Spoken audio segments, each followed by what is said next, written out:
Hola, soy Guille Casado y estoy con José Iniesta y Quique Gutiérrez. Somos ILT Juegos.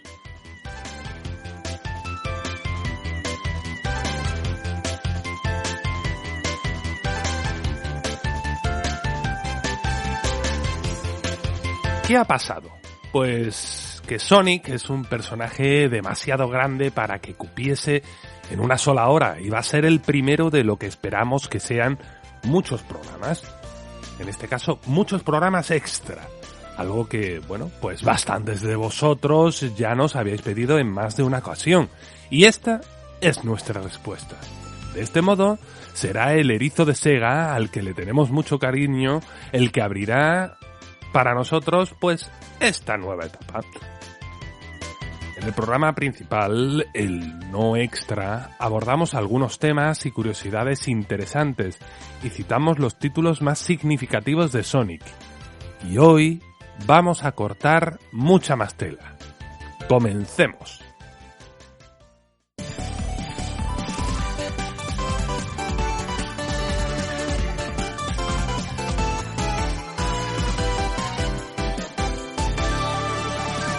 Bueno, pues os vamos a contar un poquito más sobre los orígenes del erizo, ¿no?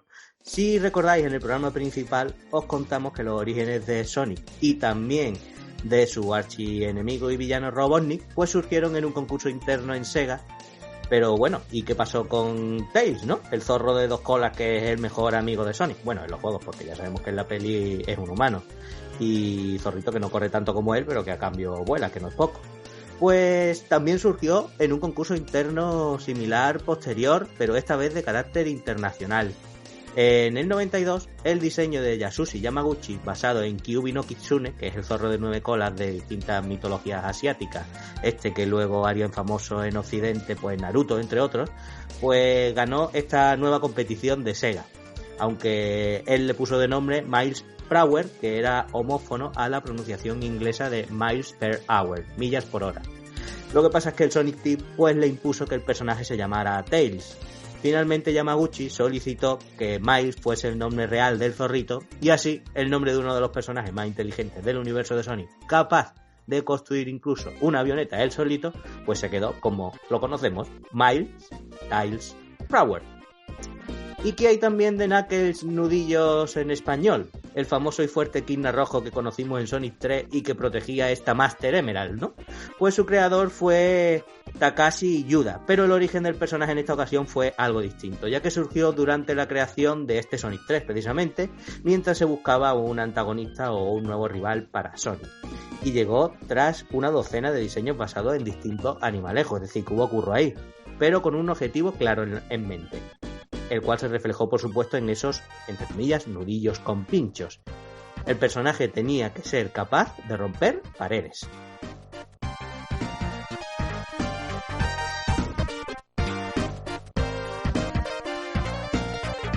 Continuamos con la época dorada del erizo en los 16 bits, porque sabemos que pasar de puntillas por estos juegos clásicos de Sonic no es suficiente para muchos de vosotros, porque le tenéis un cariño especial. Pero no os preocupéis, que para eso estamos haciendo este extra, así que venga, los desgranamos y así los recordamos también un poco con alguna curiosidad. Vamos a empezar por Sonic the Hedgehog del 91, que es el primer juego y posiblemente el más conocido del erizo. En él, Sonic debe rescatar a sus amigos, los animalillos del bosque, que Robotnik ha convertido en máquinas, mientras por el camino recolecta las 6, sí he dicho 6, enigmáticas esmeraldas del caos que nos permitirán ver el final verdadero. Pausa dramática para recordar lo decepcionante del final verdadero comparado con el final original, pero bueno. Hoy sabemos que la idea de regalar el juego con la consola fue de Sega América en general y de Tom Kalinske en particular. Idea que sentó muy mal a Nakayama, pero a la que acaba accediendo. Buena decisión porque más tarde resultaría ser la mejor de las ideas en suelo americano y se le calculan unos 15 millones de ventas, que no suelen ser consideradas por precisamente ir de regalo con el sistema.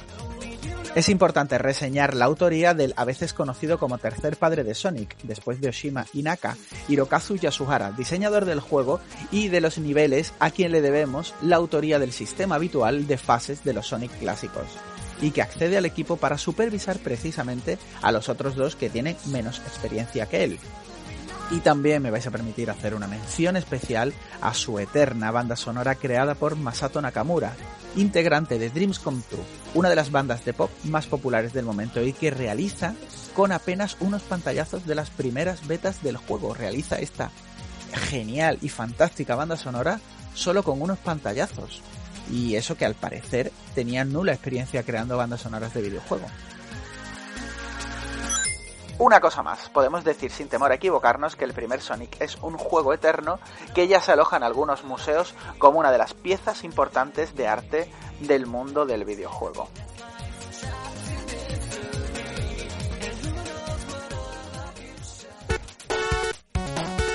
Y pasamos a Sonic the Hedgehog 2 del 92, el juego más vendido de la Mega Drive. Fin. Bueno, algo más vamos a hablar sobre él, ¿no? 6 millones de unidades vendió, por cierto. En él, Sonic, esta vez con la ayuda de su amigo Tails, tendrán que derrotar a Robotnik de nuevo. Nakamura va a repetir también en la banda sonora, creando otra banda sonora atemporal. Y como curiosidad, diremos que el agradecimiento del artista a la franquicia que le abre cierta fama fuera del territorio nipón, vamos a poder verlo en su quinto álbum, The Swinging Star, en el track número 11 llamado Sweet Sweet Sweet, que es una versión vocal del tema final del juego. Sea como fuere, Sonic 2 es desarrollado íntegramente en el STI de América después de la precipitada salida de Yuji Naka de Sega Japón debido a un desacuerdo con sus honorarios. El estudio americano va a abrir las puertas a partes del Sonic Team trasladado para la ocasión, lo que generaría distintos problemas en el futuro. Una cosa más. El zorro no es la única primera aparición de, porque también vemos la Death Egg con su clara referencia a Star Wars, que era la base especial del villano, y el personaje de Mecha Sonic, que no debemos confundir con Metal Sonic, así como la aparición de Super Sonic, esto que conocemos como una suerte de transformación de Sonic en Super Saiyan, que ocurría si Sonic reunía las ahora 7 esmeraldas del caos. Tanto Super Sonic como el cambio de número de esmeraldas son referencias obvias a Dragon Ball o Bola de Dragón, como lo que conocemos por aquí, obra de la que era muy fan gran parte del Sonic Team.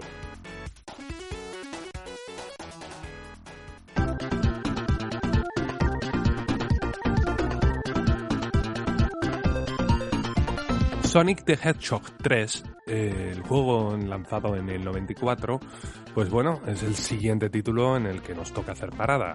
Justo después del final de Sonic 2, nuestros protas terminan en Angel Island, donde son atacados por ese nativo encargado de cuidar las esmeraldas del caos, que ha sido pues engañado por Robotnik. Este es Knuckles, el Echidna, del cual ya os hemos contado su origen. Mientras el villano pues intenta robar la esmeralda principal, una esmeralda que no hemos visto antes y que permite controlar a las demás. Bueno, ponga el Señor de la Anilla, ¿eh? Bueno, también era de destacar, pues lo petó en su momento, las mecánicas que añadían al juego los nuevos escudos que Sonic podía adquirir. De fuego, que lo protegía de estos ataques, y de la lava, y le permitía lanzarse en llama. También el eléctrico, que lo protegía de los ataques, pues, los ataques eléctricos, que atraía los anillos y permitía hacer una especie de doble salto con ataque, que me encantaba a mí. Y de agua, que lo protegía, pues, de esos ataques y hacía que no te quedases sin aire bajo el agua. Y también te permitía rebotar y de esta forma atacar a los nuevos enemigos. Es bien conocido que Sonic 3 es un juego que se considera inacabado, que solo trae 6 zonas de las 12 planteadas inicialmente, a las que habría pues que sumarles la zona final y la zona secreta. Igual que es también pues conocido que esas zonas las veríamos más tarde en su secuela. Pero no es tan conocida la razón de no llegar a tiempo. Y aunque es una de esas veces que podríamos hablar de un cúmulo de razones, la principal va a ser Yuji Naka, que después del desarrollo de Sonic 2 y de ver cómo sus compañeros americanos no dedican el mismo esfuerzo que los japoneses, y que bueno, que no están dispuestos pues a echar una ingente cantidad de horas extra e incluso se atreven a verbalizar que quieren ir a ver sus familias. Ni crunch ni nada en esta época, ¿no? Naka decide que en el desarrollo de Sonic 3 solo va a tener personal japonés del STI. con alguna salvedad muy concreta. Podéis ver eso comparando los créditos de la segunda y tercera entrega. Es que hay una diferencia notable. Este recorte de personal del enfurecido Naka pues va a dejar muchos menos trabajadores en el juego, con lo que el proyecto va tarde. También podemos sumarle a esta tardanza que en los primeros meses el equipo se dedica a trastear con el prototipo del chip SVP, ideando un posible pues mundo en 3D para este Sonic que de momento se llama, ojo, Sonic 3D. Y bueno, la imposibilidad de crear algo que convenciera y pues supuso pues volver al sistema clásico en 2D para este Sonic 3. Así que esto se va a sumar al problema, con lo que tenemos un proyecto muy ambicioso para un equipo pues no tan grande. Y ojo, que Sega no accede a retrasarlo, porque básicamente no puede hacerlo. Tiene cerrada ya una campaña con McDonald's y el juego tiene que estar en la calle en febrero del 94. Sí o sí. Es que la promoción de la hamburguesería puede que os suene a muchos de vosotros, porque también llegó a nuestro país y no fue una mala decisión desde luego, porque parece que McDonald's consiguió vender 40 millones de Happy Meal gracias al borrón azul. Y bueno, impresionante, ¿no? Otro tema habitualmente delicado es su música, en este caso de Sonic 3, ¿no? La música del Sonic 3. En principio es también Masato Nakamura el que por tercera vez va a crear la banda sonora, pero desacuerdos financieros impiden que esto sea así, con lo que en un inicio se va a quedar en manos de trabajadores internos. Pero aquí surge el problema Jackson. Aunque no entraremos en la polémica, ¿vale? Porque hay gente que asegura que, bueno, que esto es un sí seguro y gente que también dice que esto es un no demostrable. Nosotros, bueno, pues diremos lo obvio. Que las relaciones de Michael Jackson con Sega son muy buenas. Y una de las dos partes le pide a la otra, esto va cambiando según el relato, ¿vale?, que Jackson participe en la banda sonora del nuevo Sonic. Incluso parece existir una cinta con el músico tarareando posibles temas futuros del juego.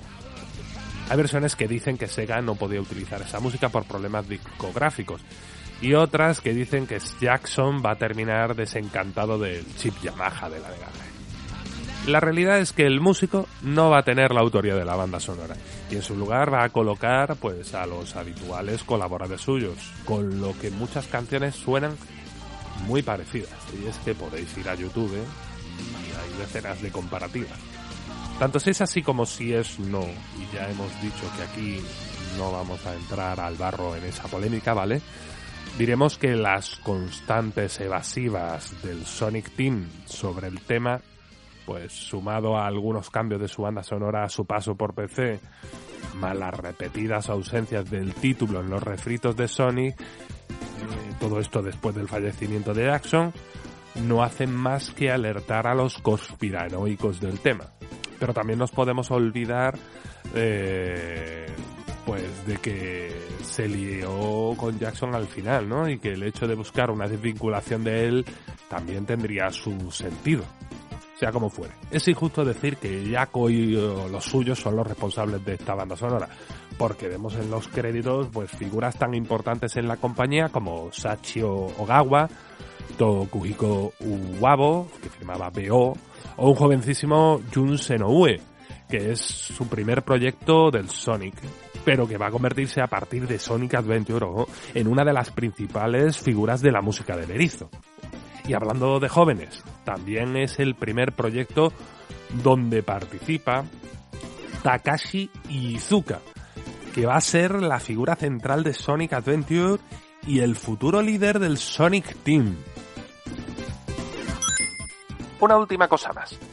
Antes de abandonar este juegazo, veremos dentro lo que, según palabras del propio equipo, es otra referencia a Dragon Ball, con las fases pues de bonus Get Blue is First, una inspiración, según ellos, del planeta Kaito.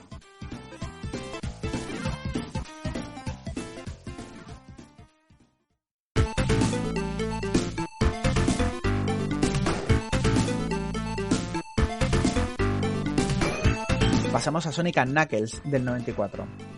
Ya hemos hablado que las prisas impiden que el Sonic Team saque Sonic 3 al completo como ellos lo han imaginado.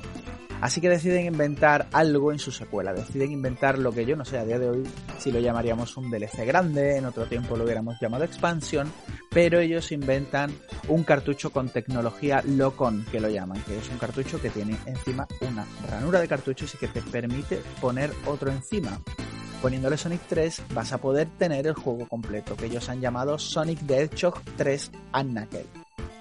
Pero es que también le podíamos conectar el Sonic 2 y manejar en él a Knuckles, que con sus nuevas habilidades pues llegaba a zonas que antes eran inaccesibles. Y también vamos a poder conectarle el Sonic 1, que si pulsabas A más B más C a modo de un poco de truco en la pantalla aquella del mensaje No Way, se iniciaba el juego de bonus, las fases de bonus de Sonic 3, aquellas de las Blue Spheres.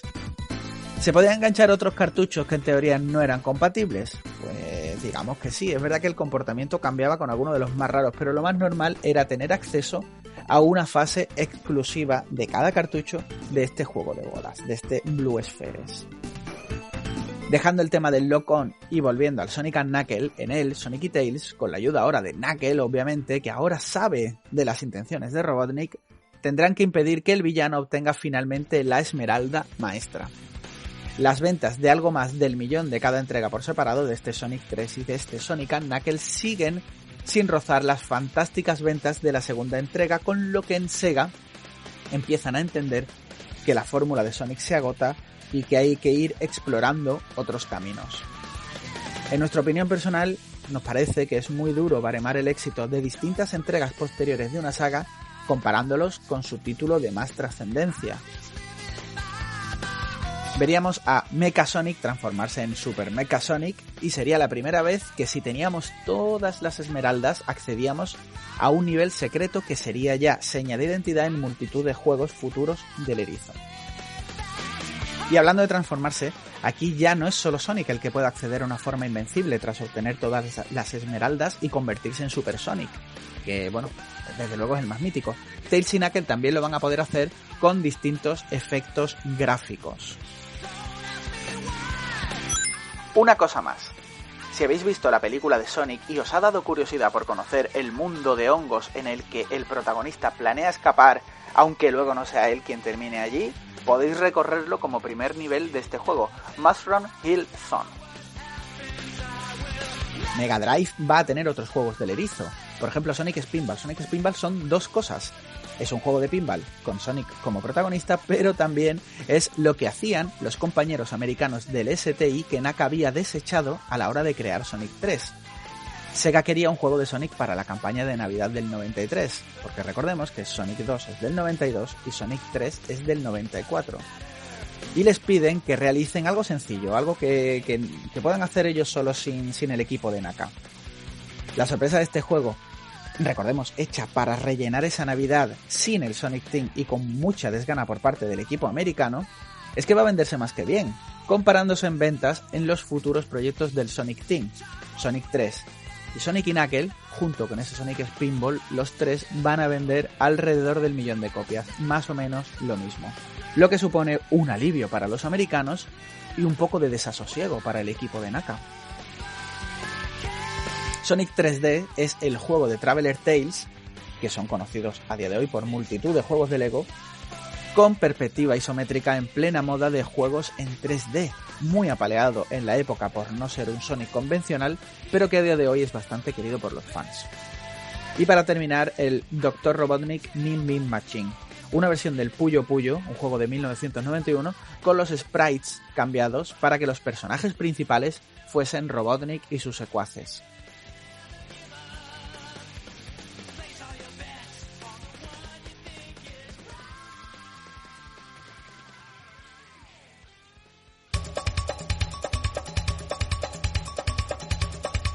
Y sin salirnos de los 16 bits, vamos a hablar de los Sonic de sus add-ons, aunque bueno, es necesario recordar que el 32X tenía precisamente 32 bits, ¿no? Vamos a empezar por el Sonic CD para Mega o Sega CD. Es lo que queda de lo que empezó en Japón como la secuela del primer Sonic. Al marcharse Naka de la compañía y terminar repescado por el STI americano, no todo el Sonic Team original va a atreverse a marcharse a América. Los que se quedan en Japón, con Oshima a la cabeza, van a seguir trabajando en esta secuela hasta que los proyectos queden absolutamente separados y el japonés se convierte en este Sonic CD. En él conoceríamos a Amy Rose y con ello el interés romántico del protagonista, y a Metal Sonic, que es una criatura creada por Robotnik que compite en velocidad con el erizo. También veríamos como principio de juego y los dos finales de este unas escenas animadas creadas por Toei Animation, que no es poca broma, la conocida empresa japonesa que creaba la serie de Dragon Ball, entre otras, con lo que los caminos del erizo y del niño de la cola parece que se cruzaban de alguna manera pues otra vez. En esa intro, por cierto, si era la versión americana, sonaba también el famoso tema Sonic Boom. Y es importante citar esto porque el juego japonés tuvo distintas bandas sonoras al de USA. A Europa, según el momento, la versión del juego que nos llegara, pues nos llegó con una u otra banda sonora, ¿no? El Sonic CD, aparte de contar con las mecánicas ya clásicas de juegos de Sonic, se introduce el movimiento de Super Peel Out, que lo conocemos mucho más comúnmente como Strike Dash. Además, podíamos viajar a través del tiempo, lo que nos permitía visitar las mismas zonas en el pasado o en el futuro, antes o después de que Robotnik asolara Little Planet. Y eso influía en los niveles, porque los bosses estaban bien en el pasado y eran más complicados, y en el futuro estaban averiados y eran más sencillotes. En el presente había un poco de todo. Y no solo eso, sino que al destruir los generadores en el pasado, los bandits, los enemigos también conocidos como los robots de Robotnik, se convertían en flores, con lo cual el nivel pues era muy sencillito. Y tenía muchísimos más detallitos y trucos secretos. Por ejemplo, una combinación que hacía que apareciera ahí esta imagen con un Sonic infame y totalmente deforme que causó mucho estupor en su día. Pues bueno, todas esas cositas digamos que hacen de este juego, de este Sonic CD, muy especial. Pero solo diremos un detallito más. Y es que muchos que hayáis jugado al mucho más moderno Sonic Generation, Sega nos ha vendido que este Sonic, el clásico, el bajito y regordete, es mudo, porque en la época el erizo no hablaba. Bueno, pues nada más lejos de la realidad, ya que en Sonic CD precisamente es la prueba de que el Sonic clásico sí que podía hablar, porque si lo dejábamos 3 minutos quieto, se desesperaba, como era habitual, pero te decía una frase que era I'm out of here. Y perdías todas las vidas restantes y veías directamente la pantalla de Game Over. Básicamente, Sonic no puede soportar estar quieto. Pero en este juego menos, porque es que se iba a tomar por saco tu progreso directamente.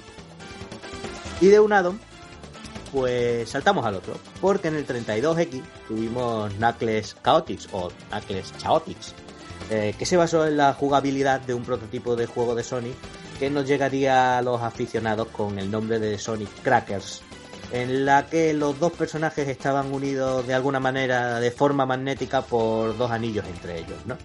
También supuso este juego el estreno del equipo Chaotix, formado por Knuckles, Mighty de Armadillo y rescatado del arcade de Sega Sonic, ¿no? Y Vector de Crocodile, rescatado de la banda de música que le habían puesto a Sonic los chicos japoneses y que se la quitaron los americanos antes del estreno. Y también dos personajes nuevos, Espío de Chameleon y Charmy Bee.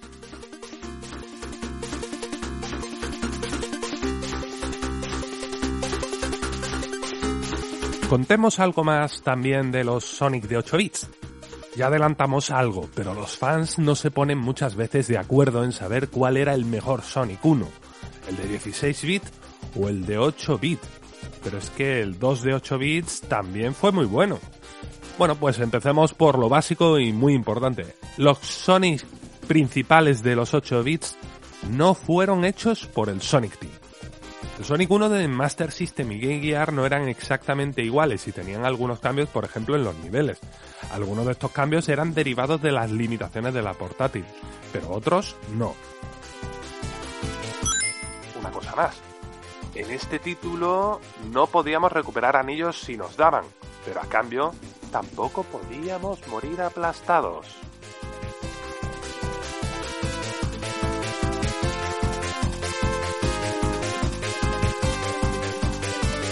En el Sonic 2 también pasa esto de las diferencias entre la versión de Master System y la de Game Gear, con más diferencias si cabe, como por ejemplo en algunas melodías. En este Sonic, Robotnik secuestra a Tails y el juego va de rescatarlo. cosa que podíamos incluso no conseguir si no recogíamos pues todas las esmeraldas. Muy cruento. Y todo eso valiéndonos incluso de vehículos peculiares como una carretilla o un ala delta. Otra cosita más, en este juego de Sonic no siempre que caemos al vacío perdemos una vida directamente. A veces perderemos solo anillos. En Sonic Chaos, seleccionar a Tails implicaba la primera vez que podíamos controlar el vuelo del zorrito, pero significaba también jugar en modo fácil, ya que no podíamos obtener ninguna esmeralda, pero comenzábamos con más vidas y continuaciones. Además de que Sonic, al coger 100 anillos, iba a la fase especial para la esmeralda, y Tails conseguía otra vida extra. Sonic, por su parte, podía ponerse unas botas con cohetes. Por otro lado, el Sonic Triple Trouble exclusivo de Game Gear era una especie de versión de la trama de Sonic 3 con Knuckles, y también tenía un personaje nuevo, Knack, la comadreja, conocido en sitios como Fang, también de que era la primera vez que veíamos a Knuckles en los 8 bits. En Tails Sky Patrol para Game Gear, que no salió de Japón, Tails vuelve literalmente solo sin su amigo Sonic, y podía recoger caramelos para aumentar su barra de energía. Y Tails Adventure tenía la peculiaridad de contar con algún toque RPG, y teníamos objetos y un robot para llegar a algunas zonas. Este juego está ambientado antes de que Tails conociese a Sonic. Y bueno, ya para finalizar y como contamos, también tuvimos Sonic Labyrinth, un título de puzzles bastante extraño. Sonic Blast con gráficos prerenderizados buscando un efecto 3D que a día de hoy se ve bastante horrible. Y dos Sonic Drift de carreras, el primero de los cuales no salió originalmente de Japón. En estos juegos pues tocaba conducir coches que los personajes del universo Sonic, ¿no? Tal y como Mario y compañía lo hizo con karts en Mario Kart, aunque estos drifts no le llegan a la suela a los Mario Karts. Las cosas como son.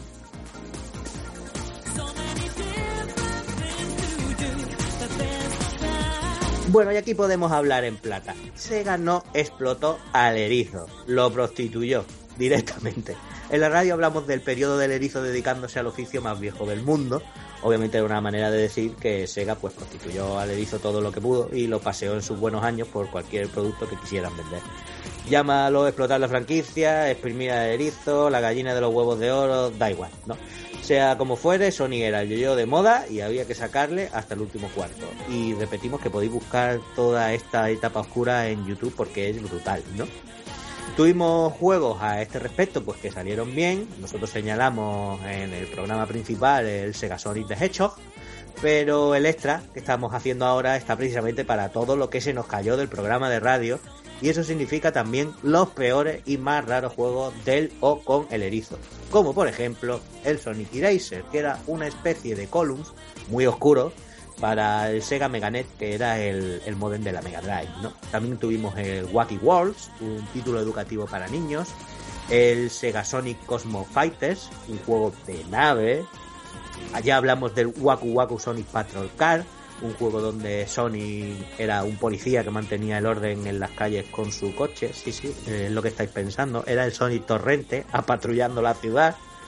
También tuvimos el Sega Sonic Popcorn Shop, que era un minijuego dentro de una máquina de palomitas donde podías jugar mientras esperabas que se hiciesen las dichas palomitas. Incluso vimos un par de juegos para apoyar la Sega Pico, la consola de la compañía para los más pequeños. El Sonic the Hedgehog Games World, de minijuegos educativos, y el Tales and the Music Maker, que era para acercar a los críos a la música. Algo más tarde que todo esto, y a rebufo del éxito de Virtua Fighter y Fighting Vipers, pues vamos a tener el Sonic the Fighters en el 96, que era un juego de lucha en 3D que casi cuenta con support para Saturn. En el juego, el equipo de Sonic crea un torneo para tener el honor de pilotar la nave monoplaza que destruirá la Death Egg 2. En el roster de personajes vemos, aparte de los habituales de la franquicia, las primeras apariciones de Bark the Polar Bear y de Bean the Dynamite, basado este último en Bean y Ping, los protagonistas de Dynamite Deluxe, el arcade de Sega de finales de los 80. Y una cosa más. Es cierto, el juego no llegó a Saturn, pero sus 2 integrantes nuevos sí que pisaron la consola, dentro del juego Fighters Megamix, el crossover de juegos de lucha de Sega de la época.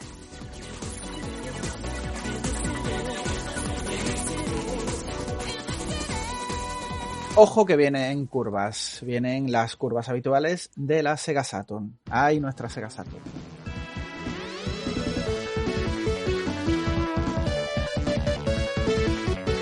Contamos en nuestra retrospectiva de la 5ª generación, y lo contamos también en el especial de Sonic, que Saturn se quedó sin su Sonic clásico. Incidir demasiado y hurgar en la herida quizás no, pero venga, sí vamos a intentar poner encima de la mesa los pasos que llevaron a esta decisión. Habría que empezar por Yuji Naka, que es el tipo al que hay que echar cuenta en juegos de Sonic, pero que, como hemos mencionado, tiene algunos problemas de ego y tiene un carácter un poco difícil por lo visto. Naka malmete y va a echar por tierra el supuesto Sonic 16 para la Mega Drive de Peter Morawiecki, una de las cabezas del Sonic Spinball, y otro proyecto de 32X conocido como Sonic Mars de Chris Sen y Michael Kosaka, simplemente dando su opinión, que es mala, sobre el proyecto. Ya está, pues con eso es suficiente. Pero no pasa nada, Chris Sen va a tener otra oportunidad cuando lo ponen a liderar el juego de Saturn de Sonic, el conocido como Sonic Extreme. Tendrá a su lado a Offer Allen y juntos crean un Sonic con una vista cilíndrica. Mientras, otro proyecto en paralelo, el de Christina Coffin, toma forma con un motor completamente distinto y en principio solo va a ser para las fases de los jefes finales. Uno más, un tercer proyecto externalizado en la gente de Point of View, cuyo trabajo constaba simplemente de pasar lo que sea que estuviesen haciendo los chicos de Chris Sen a la compleja CPU bicéfala de la Saturn. Ellos simplemente van a pasar eso a Saturn. Pero la campaña de Navidad se acerca y Nakayama viaja a América para ver qué están haciendo los americanos con su Sonic Extreme, con su Sonic de Saturn. Dice Sen que se enfada al ver el proyecto, pero dice también que la demo técnica que él ve no es la suya, no es la de Chris Sen, sino es el trabajo de Point of View, y encima es un trabajo antiguo, no es un trabajo que estén haciendo actualmente. Da igual. Él cancela el trabajo, no le gusta nada, cancela todo el trabajo de Sen y cancela también todo el trabajo de Point of View. No les ha gustado nada y el Sonic de Saturn será el proyecto de Christina Coffin, que sí parece que le ha hecho un poco de más gracia.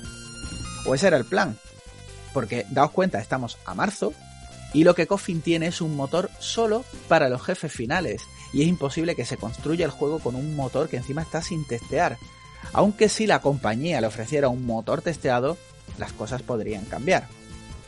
Aquí hay distintas versiones. Una en la que Sega ofrece el motor de Nights que Naka ha realizado en Japón, y otras dicen que es Coffin quien lo pide y que Sega, pues bueno, se lo da. Da igual para esta historia, porque lo que sí sabemos que es que cuando Naka se entera de que los americanos están usando su motor del Nights into Dreams sin permiso, amenaza con abandonar la compañía si no dejan de hacerlo. Ya sabemos que él tiene un carácter que es muy suyo.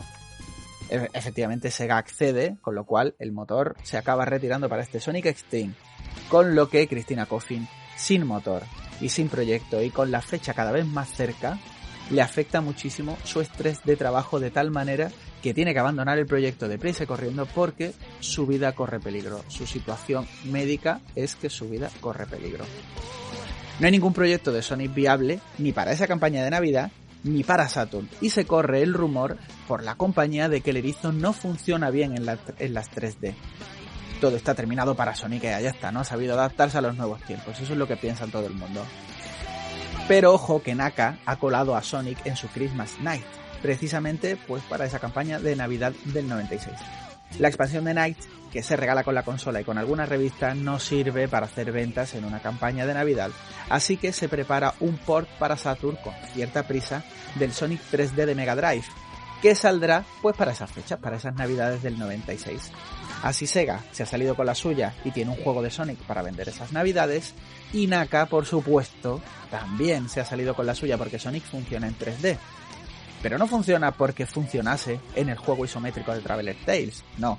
Funciona porque funciona en su Nights y funciona porque funciona en el Sonic Jam, en ese menú que hablamos, en el Sonic World, que va a ver la luz el verano siguiente.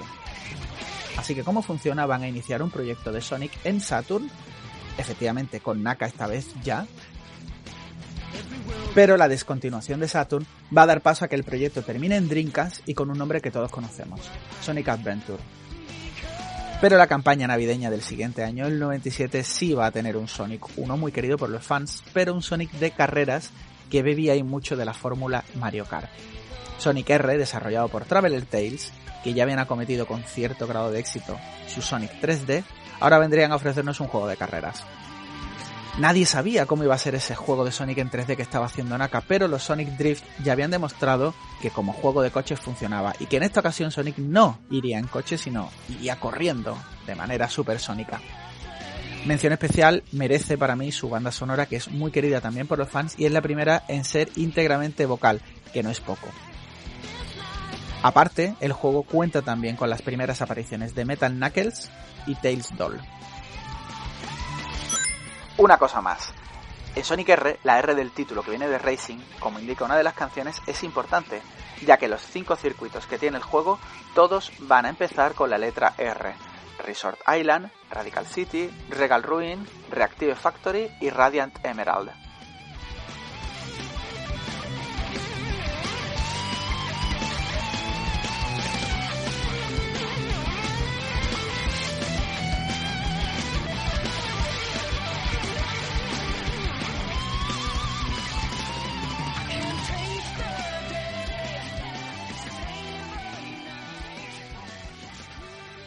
Y llegamos a Dreamcast, donde vuelve a llegar un Sonic como todos queríamos.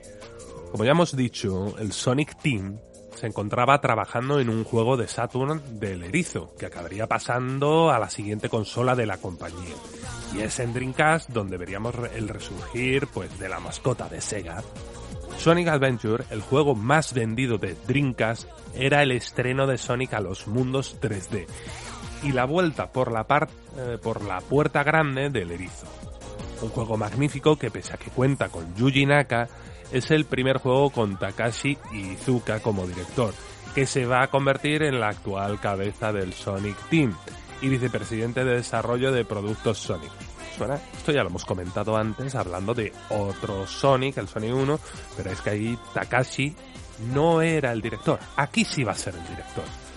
En el juego, y a través del manejo de distintos personajes, se narran los planes de Robotnik. A partir de aquí, Eggman para todos los territorios, porque explican que aunque siendo su nombre real Dr. Ivo Robotnik, Sonic y sus amigos le llaman Eggman a modo de mote. Y así, en todos los territorios, contentos. Pues en este juego los planes de Robotnik son conseguir las esmeraldas del caos y controlar a la criatura Caos, un antiguo guardián de las esmeraldas, convertido a dios de la destrucción, con las primeras apariciones de Big the Cat y E102 Gamma. Una cosa más. Es la primera vez que vemos humanos en la franquicia más allá de Eggman. Sonic Adventure 2, su estupenda secuela, bastante más oscura de lo que andábamos acostumbrados con los anteriores juegos, aquí Sonic se tendrá que enfrentar a la creación del abuelo de Eggman, el personaje Shadow the Hedgehog, también conocido como la forma de vida perfecta, que se le ha dado vida en esta estación espacial Ark y que es uno de los personajes más queridos por los seguidores de la franquicia. Una cosa más. Aparte de la primera aparición de Shadow the Hedgehog, este juego también va a suponer la primera aparición de Rogue the Bat. También, entre medio de estos dos, tuvimos Sonic Shuffle, una especie de juego de tablero a rebufo del éxito de los Mario Party, haciendo una vez más que el erizo copie el éxito del fontanero. Una cosa más. Es el primer juego de Sonic donde no hay ni rastro de Robotnik. Pero como es un party game, ese honor se le suele ofrecer al más posterior Sonic and the Black Knight. Y hasta aquí, los títulos para Dreamcast.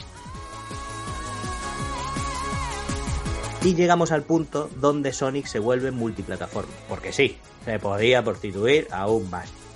Ya comentamos que con la muerte de Dreamcast, se podría decir así, el erizo visitó sin pudor casi cualquier plataforma de la época, pero no hemos dicho que fueron tiempos bastante prolíficos de juegos de Sonic, en juegos imprescindibles para el fan y en juegos también absolutamente infames que jamás debieron haberse creado. Es nuestra oportunidad de nuevo en este extra de desgranar juego por juego de manera muy breve para no aburriros, dándoles nuestro sello particular y LT, una opinión por supuesto personal nuestra, basándonos en notas generales, la recepción que tuvo en su momento y por supuesto nuestros gustos particulares, para que os sirvan para decidir si merecen la pena o si debéis huir de ellos. No os enfadáis demasiado, por supuesto, si uno de vuestros juegos favoritos nos resulta bendecido con nuestro ILT Approve, aunque ya os decimos que es más que probable que estéis de acuerdo con nosotros, la verdad. Empezamos por el Sonic Heroes de 2003, que salió para PlayStation 2, Xbox, GameCube y PC. Este juego tuvo críticas mixtas y cierto regusto a los Sonic Adventure, aunque con mecánicas muy distintas, donde manejábamos equipos de 3 personajes enfocados en distintas habilidades. Sello ILT, sí. Después tuvimos el Shadow the Hedgehog de 2005 para PlayStation 2, Xbox y GameCube.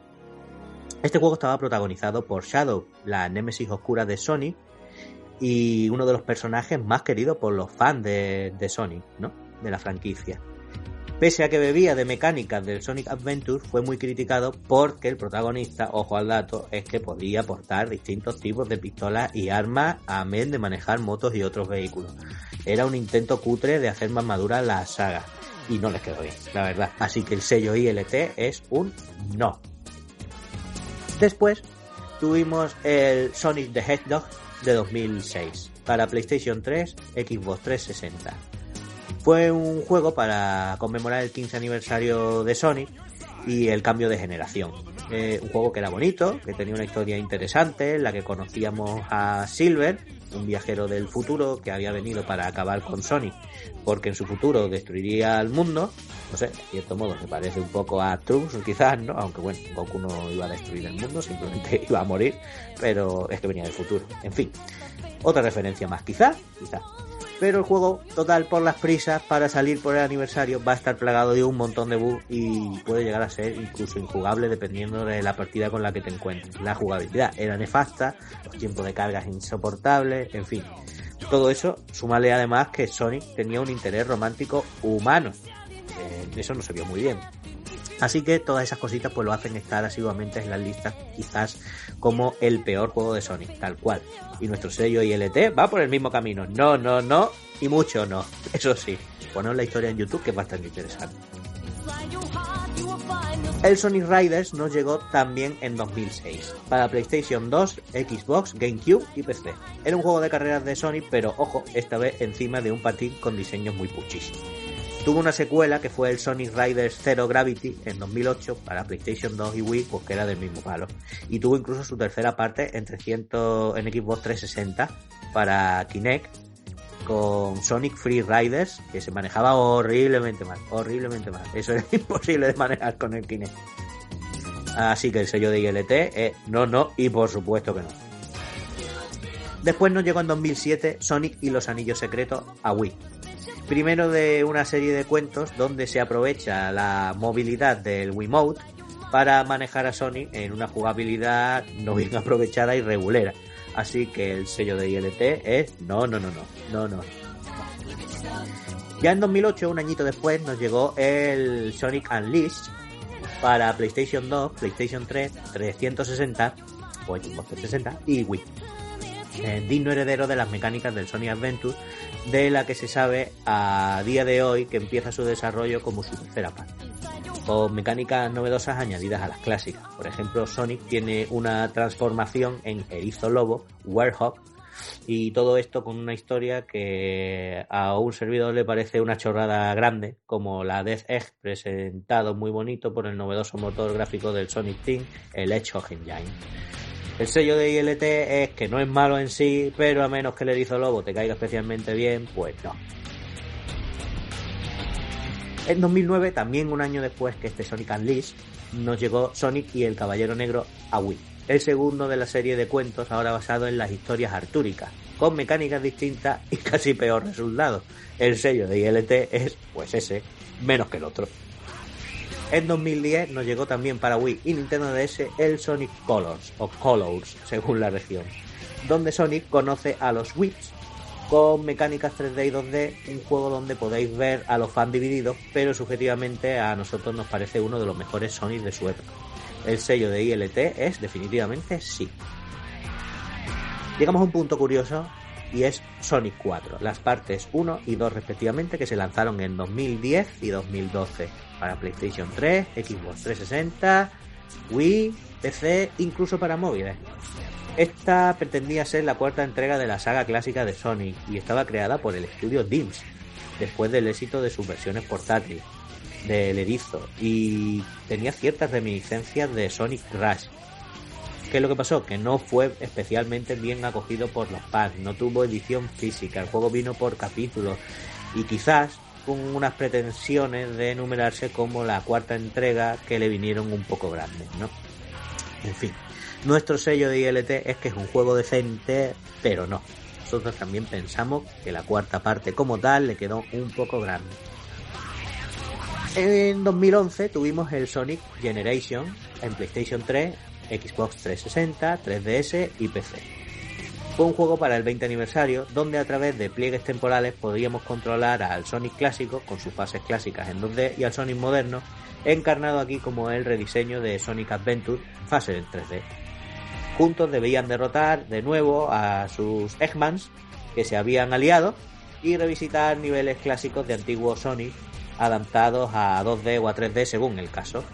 En nuestro sello de LT es que mucho sí, y además con nostalgia porque el juego con el hecho del cruce tocaba las baratitas, En 2013, 2 añitos después, tuvimos el Sonic Lost World para Wii U, Nintendo 3DS y PC. Es un juego que la crítica no recibió especialmente bien y que parece beber del celebérrimo Mario Galaxy, que a pesar de ser un juegazo, hay que decir que en su día pues tampoco cayó muy bien entre los fans. Nuestro sello ILT para este Sonic Lost World es que no es malo, pero no. Y acabamos con el Sonic Boom en 2014 para Wii U, y cuidado que vienen curvas grandes, curvas grandes, porque es conocido sobre todo por el rediseño de los personajes y acostumbra a ser la oveja fea de la familia. Tuvo 2 secuelas para Nintendo 3DS, el Sonic Boom, el cristal roto en 2014 y Sonic Boom Fire and Ice en 2016. El sello de ILT es, en serio, no, que la cabeza te puede hacer también boom, no.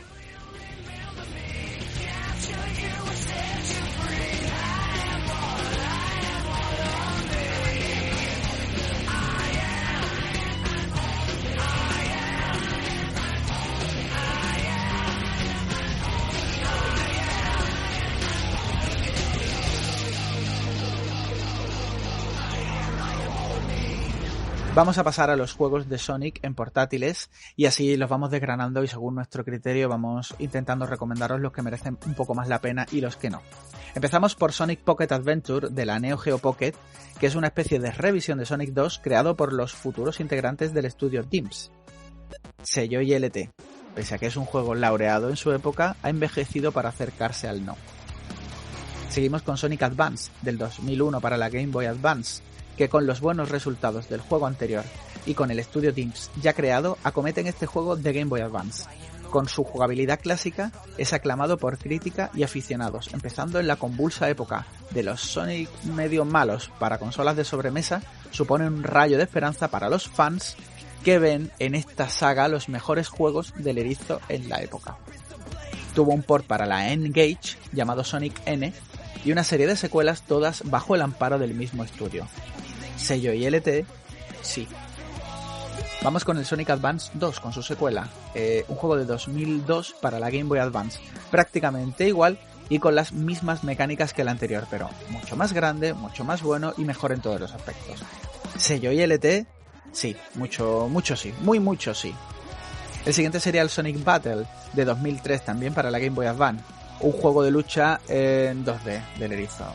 Sello ILT en este caso sería que no. Pasamos a Sonic Advance 3 del 2004 para la Game Boy Advance, con mecánicas por equipos de 2 personajes, quizás no tan clásico como el anterior, pero bueno, más que a la altura de la saga.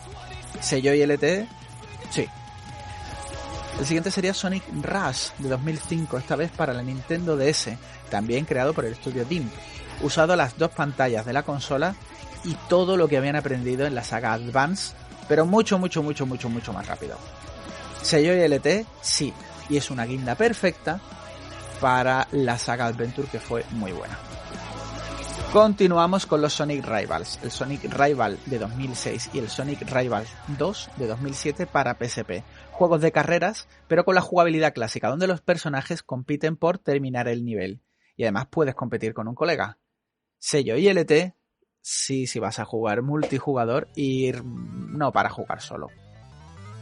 Continuamos con Sonic Rush Adventure de 2007 para el Nintendo DS, secuela del Sonic Rush y gráficamente parecido. Tanto crítica como público se pusieron de acuerdo. Sin ser malo, no estaba a la altura de sus anteriores. Sello ILT, no, a no ser que seas muy fan del anterior y te apetezca un poco más de lo mismo. Y seguimos con Sonic Chronicle The Dark Brotherhood de 2008 para la Nintendo DS, que es un juego RPG por turnos desarrollado por la gente de BioWare. Sello ILT, sí, si te gusta el género, sí, para adelante. Hubo otros juegos portátiles y no, a los que no queremos dedicarles mucho rato. El Sonic Pinball Party de Game Boy Advance, que es un juego de pinball. Ojo, no confundir con Sonic Spinball. Sega Superstar de 2004 para la PS2 con el Toy con minijuegos, pues con la cámara de la PlayStation. Sega Superstar Tennis de 2008 para 360, PlayStation 3, PlayStation 2, Nintendo DS, Macintosh, en fin, para muchas consolas. Un juego de tenis del erizo.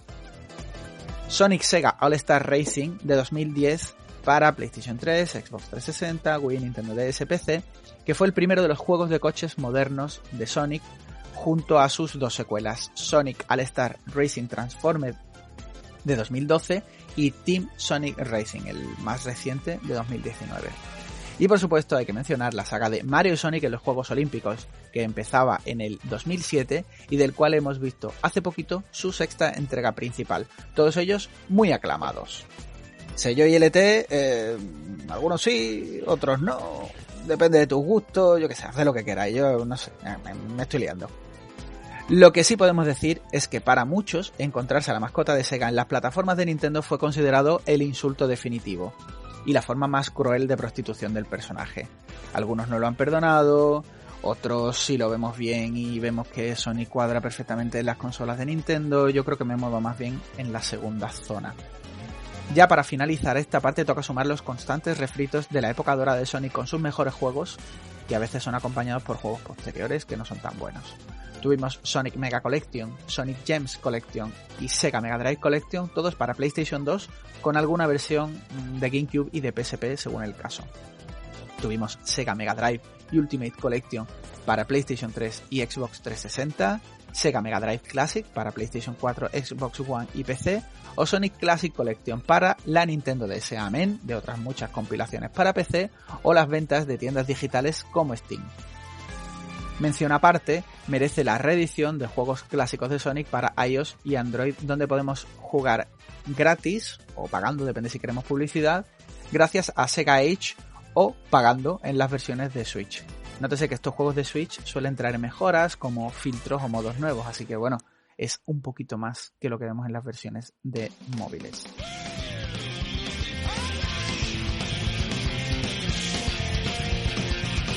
Más sobre Sonic como producto transmedia. Contemos pues también algo más sobre esto, ¿no? Tuvimos 3 series de animación americana, Las aventuras de Sonic el Erizo, que es la primera serie de animación y que tiene 65 capítulos, muy cómica, muy cartoon, muy Looney Tunes y sobre todo muy Correcaminos y Coyote, obviamente. Han sobrevivido hasta nuestros días en forma de meme. Algunos Sonic dice consejos finales que el erizo proporcionaba a los niños de la época, ¿eh? También, pues otra serie de animación sería Sonic el Erizo, con 2 temporadas de 13 y 15 capítulos respectivamente, con el mismo diseño que la anterior, pero un tipo de dibujo algo más serio y una trama menos chistosa y algo más oscura.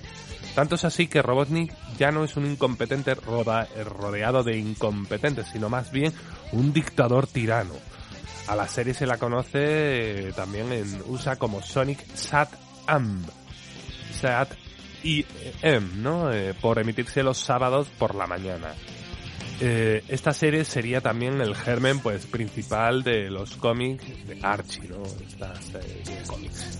La otra serie sería Sonic Underground, de la que vamos a contar algo más porque suele ser la menos conocida.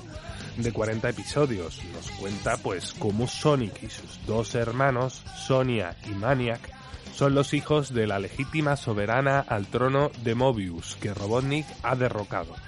La madre les ha dado a los tres erizos unos amuletos mágicos que se convierten en armas e instrumentos musicales. Con las armas combaten en la resistencia y con los instrumentos forman una banda de rock. ¿Adivinad el nombre? Sonic Underground. Y de esta forma tan chunga, porque la serie es bien malota, Sonic consigue su banda de música rock que perdió al inicio del camino y que tanto le gustaba a los japoneses. Tuvimos una OVA japonesa donde se nos cuenta el enfrentamiento de Sonic con Metal Sonic, y más tarde, y también japonesa, pues tuvimos Sonic X, la que muchos pensamos que es la mejor serie de Sonic. Como dijimos en el programa principal, está en Netflix, pero muchos nos habéis hecho llegar que está en latino, lo cual es cierto. Para nuestros seguidores españoles tenemos que decir que es tan buena que podéis verlo en latino. Cachoperros. Pero bueno, que os visteis Transformers y muchas otras y no os quejabais. Pero si es que no siempre tenéis a vuestra disposición, pues ya sabéis otras maneras alternativas de encontrarla. A raíz de los juegos del mismo nombre nos llegaron también Sonic Boom, una serie francoamericana de 2 temporadas de 52 capítulos cada una, con mucho humor, y que podéis encontrar en Netflix, por ejemplo. Solo necesitáis ver uno de los primeros capítulos donde la guarida de Robotnik está en obras y este le pide a Sonic que lo acoja en su casa. Solo por ver cómo los dos enemigos se convierten en los peores compañeros de piso posible, merece la pena vencer vuestros odios, incluido el de José, al Knuckles ciclado también, ¿no? En serio, está muy bien esta serie. Y otra sería Sonic Mania Adventures, serie web que acompañaba al juego homónimo. Una sola temporada con 6 capítulos de un par de minutillos, con el mismo aspecto gráfico que la fabulosa intro del juego. Maravillosa. Y si os habéis quedado con más ganas de película, en 2013 hubo una fan movie con mucha trascendencia en su época que podéis encontrar en YouTube, incluso doblada al castellano por fans patrios, donde vemos una versión del erizo calcada a la que los juegos tenían en ese mundo humano. Y así, para finalizar con los productos transmedia, pues los cómics de Archie, publicados ininterrumpidamente desde los 90 hasta hace muy poco, y que han conseguido darle el récord de serie de cómics basada en un juego más longeva. Actualmente la serie nueva de Sonic de IDW es publicada en España con bastante éxito por la editorial ECC y es muy divertida, así que id a vuestra librería especializada y dadle una oportunidad.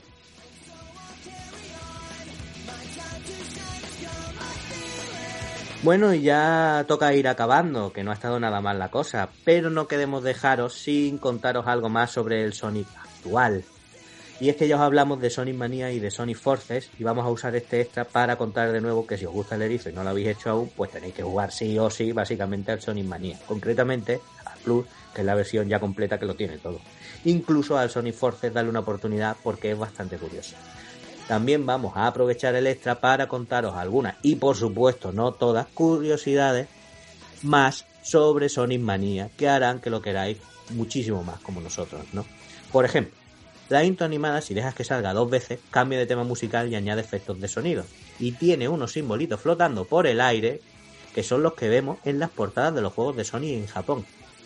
En esta intro también vemos anillos gigantes en los que al otro lado observamos distintas localizaciones del juego. ¿Habéis visto la nueva peli de Sonic? Os sonará entonces lo que estamos contando, ¿no? Ojo que esta curiosidad no la vais a encontrar en muchos sitios porque es muy reciente. Tanto el opening o intro como los endings del juego fueron producidos por Tyson Hicks, uno de los artistas de los cómics de Archie. Son muy bonitas. Sonic Mania, en colaboración con Head Cannon y Pagoda West Games, ha sido el primer juego completamente original desarrollado por Christian Whitehead, que hasta ahora había colaborado con Sega en remakes o ports de los juegos lanzados para Sega Mega Drive y el Sonic CD. este señor, hay que decir que empezó haciendo fan games, siendo el más conocido suyo el Retro Sonic.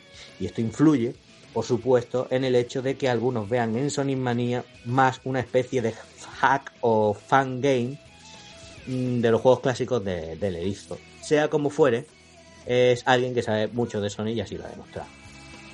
La isla que vemos en la pantalla del título tiene la forma de la cabeza de Sonic, y el propio Sonic no está dentro de un aro con estrellitas como estábamos acostumbrados a ver.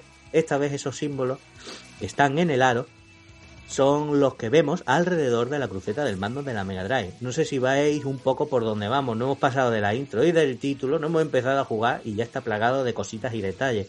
Pues imaginaos el resto del juego, ¿no? Y una cosita más.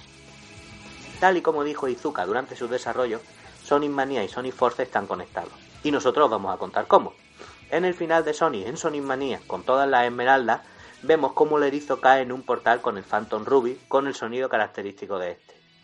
Sonic no va a estar con el resto de sus compañeros y le vemos en una postura muy concreta. Y esa justa postura es la que tiene al salir del mismo portal y con el mismo sonido en Sonic Force, dando así a entender que uno es secuela directa del otro, aunque los lazos no terminan ahí. El final de Sonic Forces con el Sonic clásico despidiéndose encaja con la misma postura que tiene el erizo en el primer capítulo de Sonic Mania Adventure, que precisamente se llama Sonic Returns, después de salir del portal, acompañado una vez más del mismísimo sonido. Con lo que esto también nos da a entender que la web serie es una secuela directa de Sonic Forces con el Sonic clásico por fin en su mundo original. Y otras cositas más, las últimas ya en serio. Como hemos dicho, el juego está plagado de referencias y si las citáramos todas es posible que no acabásemos hoy y va muy en serio.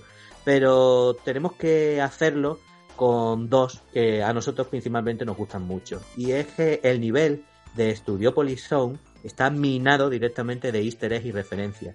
Empezando por el nombre, Studiopolis, que es el estudio real donde se graba el doblaje de los juegos de Sonic, y pasando por la parte donde Sonic salta entre palomitas como referencia al mencionado Sega Sonic Popcorn Shop de este programa, ¿no? Hasta mensajes de todo tipo, como por ejemplo el de la tecnología Lock-On que vemos en distintos paneles de la pantalla, ¿no? Quizás el primer nivel también, el de Green Hill del juego, se os parezca si habéis jugado demasiado al original. De hecho, muchas veces pones el Sonic Mania y dices, ¿pero qué estoy jugando? ¿Otra vez al mismo Sonic que ya había jugado? Ojo, que está hecho a posta, ¿eh? Y es que cuando el nivel del acto 1 del Sonic 1 en teoría termina, en Sonic Mania continúa y se meten cositas de lo que vimos en el acto 2. Todo esto está muy bien traído porque el Christian Whitehead pues lo que quería era pues evocar a la nostalgia y que recordaras la misma sensación que tenías la primera vez cuando circulabas a toda velocidad con tu erizo por Green Hill, pero con sus sutilezas, sus sutiles diferencias.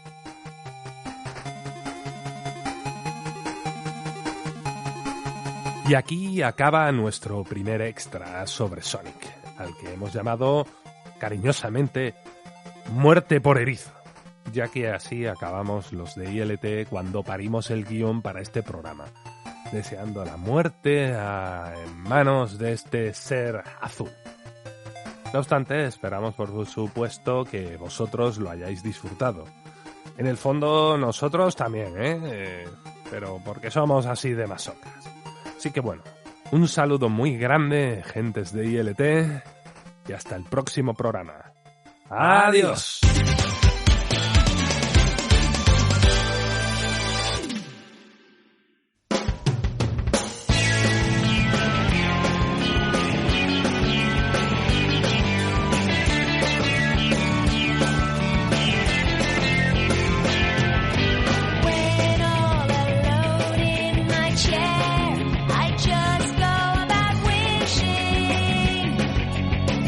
Wanna be strong, they wanna be trusted.